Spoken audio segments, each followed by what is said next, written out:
He had everything. Wealth beyond measure. Comfort beyond imagination. A life so full of pleasure that pain felt like a distant myth. Something that only existed for other people. Every morning, the sun rose gently over his estate, casting golden light across marble floors and tall pillars that stood like silent witnesses to his greatness. Servants moved quietly, carefully, preparing yet another day of luxury. Fine garments were laid out for him. Robes of deep purple, soft linen that touched his skin like royalty itself. He never rushed. Why would he? Time belonged to him. Food was always ready. Tables filled with roasted meat, sweet fruits, warm bread, and wine so rich it flowed like celebration itself. Laughter echoed through his halls. Friends gathered often, drawn not just by his wealth, but by the life he represented. A life everyone wanted. A life everyone envied. And just beyond his gate, there was another life. A life no one wanted to see. His name was Lazarus. He didn't live in a house. He didn't even have a place to rest properly. He lay on the bare ground near the rich man's gate, his body weak, his skin covered in painful sores that had long stopped healing. His clothes were torn. His strength was gone. Hunger had become his closest companion.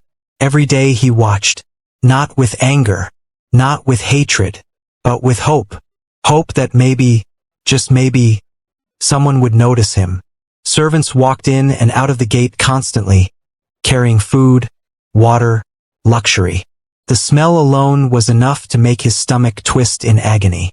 Sometimes he tried to lift himself up, to speak, to ask for something, anything.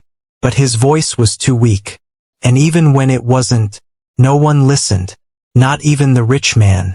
To him, Lazarus was invisible, not worth a glance, not worth a thought, just another part of the street, like dust beneath his feet. Days passed, then weeks, then months. Nothing changed. Inside the mansion, life continued in celebration. Music, laughter, feasts that never seemed to end. Outside the gate, Lazarus remained, weak, hungry, forgotten. Stray dogs would come to him, not out of kindness but instinct.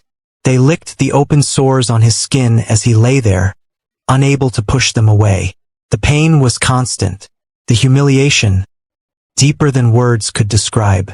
Yet even then, he whispered prayers, quiet, broken, almost silent, not for wealth, not for comfort, just for mercy. And heaven heard him, but earth did not.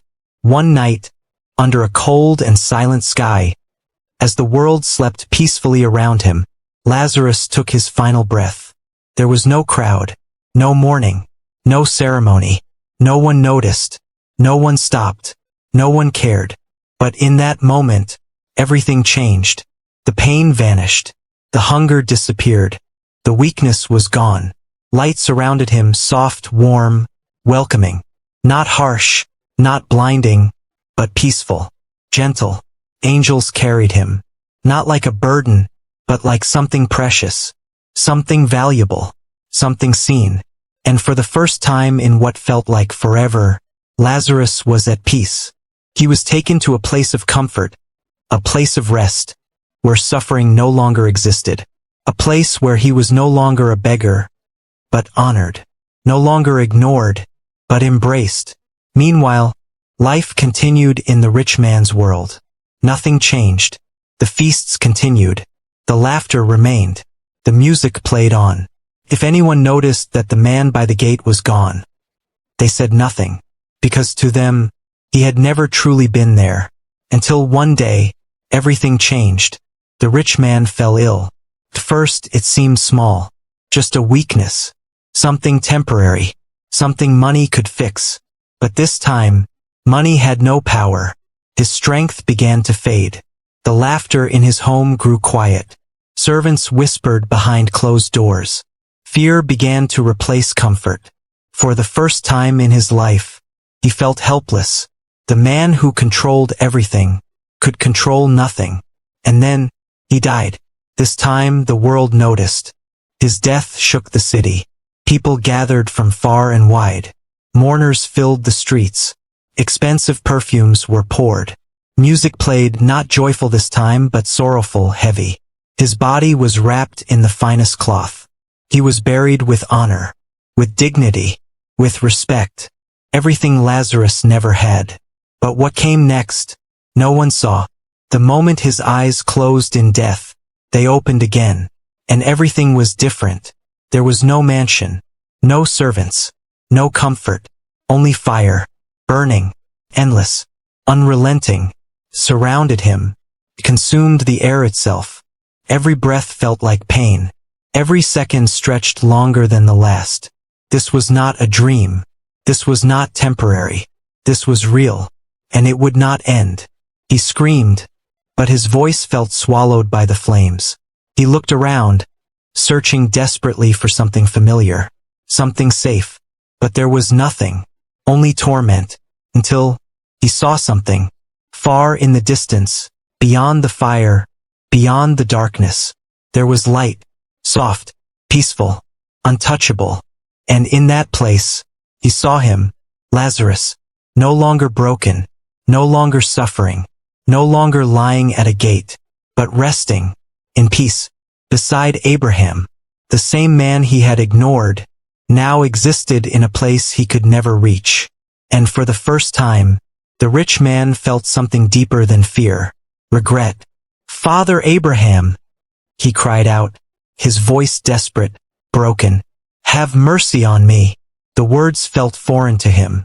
He had never begged before, never needed to. "Send Lazarus," he continued, his voice trembling.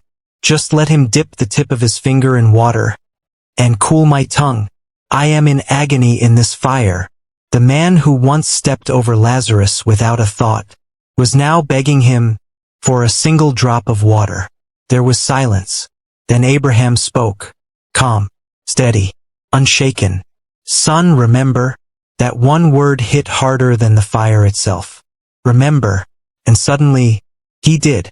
Every moment, every choice, every time he walked past that gate, every time he saw Lazarus, and chose to do nothing. "Remember that in your lifetime," Abraham continued, "you received your good things, while Lazarus received bad things." The truth settled in like a weight he could not escape. Now he is comforted here, and you are in agony. This was not random. This was not unfair. This was the result of a life lived without compassion. A heart that saw suffering, and turned away. "And besides all this," Abraham said, "a great chasm has been set in place, so that no one can cross from here to you, or from there to us." The distance between them was final, unchangeable, eternal. There was no way out, no second chance, no reversal.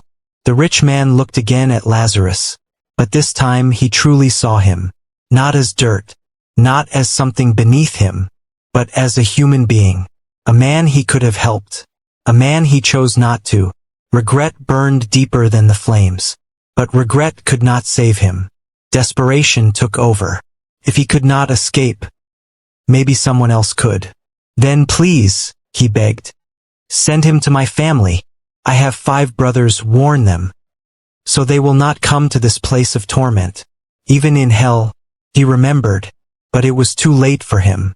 "They have Moses and the prophets," Abraham replied. "Let them listen to them." "No," the rich man cried. "If someone from the dead goes to them, they will repent." He believed a miracle would change everything. But Abraham's answer was final.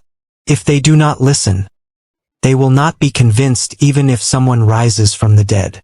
Silence followed, heavy, unbreakable, because deep down, he knew it was true.